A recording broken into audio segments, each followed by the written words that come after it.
రాష్ట్ర ప్రభుత్వం ప్రజాధనాన్ని వృధా చేస్తూ బీజేపీ చూస్తూ ఊరుకోదని హెచ్చరించారు ఎమ్మెల్యే ఏలేటి మహేశ్వర్ రెడ్డి. విద్యార్థులకు పంపిణీ చేసే పాఠ్యపుస్తకాల్లో కేసీఆర్ పేరు ఉందని వెనక్కి తీసుకోవడంపై తీవ్రస్థాయిలో మండిపడ్డారు. పుస్తకాలను మళ్లీ ముద్రిస్తే ప్రజలపైనే భారం పడుతోందని, వ్యక్తిగత కారణాలతో ప్రజాధనం వృధా చేస్తే బీజేపీ చూస్తూ ఊరుకోదని రేవంత్ ప్రభుత్వాన్ని హెచ్చరించారు.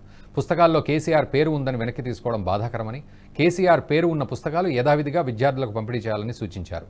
పక్క రాష్ట్రంలో వైసీపీ ఓడిపోయినప్పటికీ స్కూల్ బ్యాగులపై జగన్ ఫోటో ఉన్న చంద్రబాబు ప్రభుత్వం అలాగే పంపిణీ చేస్తోందని గుర్తు చేశారు మహేశ్వర్ రెడ్డి. 1వ తరగతి నుంచి 10వ తరగతి వరకు పంపిణీ చేసినటువంటి పుస్తకాలు కేవలం కేసీఆర్ పేరు ఉందనో కేసీఆర్ బొమ్మ ఉందనో పంపిణీ చేసిన 2 రోజుల తర్వాత పుస్తకాలన్నీ వాపసు తీసుకొని మళ్ళీ కొత్తగా ప్రింట్ చేసే ప్రయత్నం చేయడం ఇది చాలా బాధాకరం. ఇది రాష్ట్రం మీద పెను భారం మోపబోతుందన్న సంగతి నేను తెలియజేస్తా ఉన్నాను. ప్రభుత్వ ధనాన్ని దుర్వినియోగం చేసేటువంటి అధికారం మీకు లేదు. మరి 6 నెలల నుంచి బ్లూ ప్రింట్ ఇచ్చింది మీరు. మీ అధికారం నిర్లక్ష్యం వల్ల అక్కడ కేసీఆర్ బొమ్మ వచ్చిందో కేసీఆర్ పేరు వస్తుందో మీరు పుస్తకాలను వాపసు తీసుకొని మళ్ళీ కొత్తగా ప్రింట్ చేయించాల్సినటువంటి అవసరం ఏమున్నదని చెప్పి ప్రశ్నిస్తున్నాం. ఒకవేళ మీరు ఆ పుస్తకాలని జరిగిన తప్పిదం వెనుక ఉన్నటువంటి అధికారులను బాధ్యత చేయాలా, దాని మీద విచారణ జరిపించాలా తప్ప ఈరోజు జరిగిన దానికి పుస్తకాలన్నీ కూడా వాపసు తీసుకొని ప్రభుత్వం మీద పెనుభారం మోపడం ఇది మంచి పద్ధతి కాదు. ఏ పేజీ మీద అయితే మీరు కేసీఆర్ గారి పేరున్నదో బొమ్మ ఉన్నదో దాని వెనకాల మీరు చూసినట్లయితే జాతీయ గీతం ఉన్నది, ఫ్లెడ్జ్ ఉన్నదని చెప్పేసి మాకు సమాచారం వచ్చింది.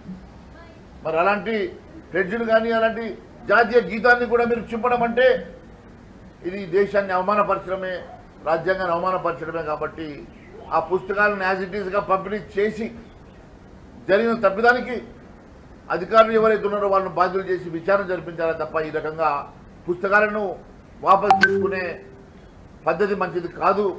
ఇదే మన పక్క రాష్ట్రంలో పాత ముఖ్యమంత్రి గారి బొమ్మ ఉన్నా కూడా అక్కడ పుస్తకాలను యాజ్ ఇట్ ఈస్గా పంపిణీ చేసిన సంగతి కూడా నేను గుర్తు చేస్తూ ఉన్నాను.